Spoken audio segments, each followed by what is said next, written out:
West Michigan, and Grand Rapids in particular, has been recognized over the years as one of the most inspiring examples of giving, volunteerism, and philanthropy in the United States. The people behind this tradition of giving are a generation whose lives and voices are an important source of inspiration for this and future generations. It is our responsibility to listen to what they have to say and to learn from their example.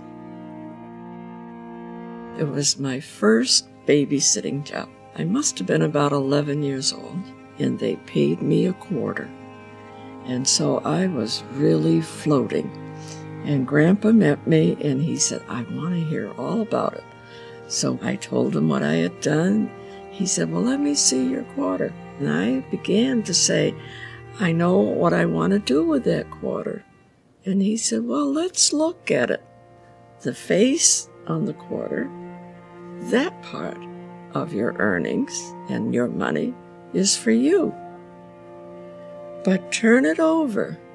There's a big eagle, and the eagle has big wings to protect.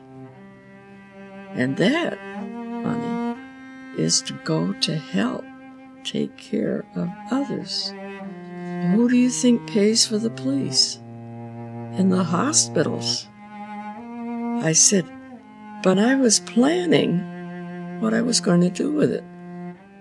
He said, "You were starting your planning. You were only halfway through your planning." So Grandpa began a long relationship of helping me understand more about money, but more about me. Harvey's an unsung hero.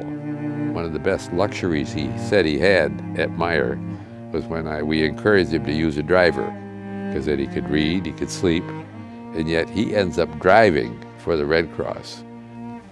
When I retired, I had to get around for something to do, keep busy.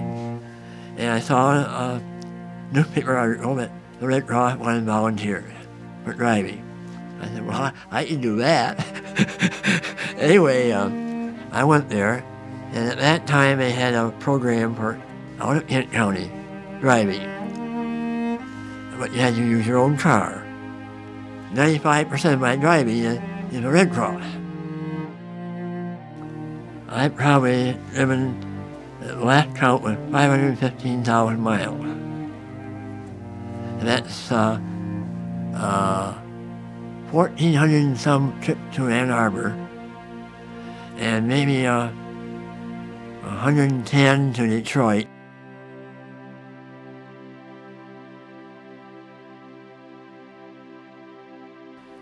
People like Harvey Lemon and Bunny Voss and Fred Meyer are perfect examples of the generation that defines this American century.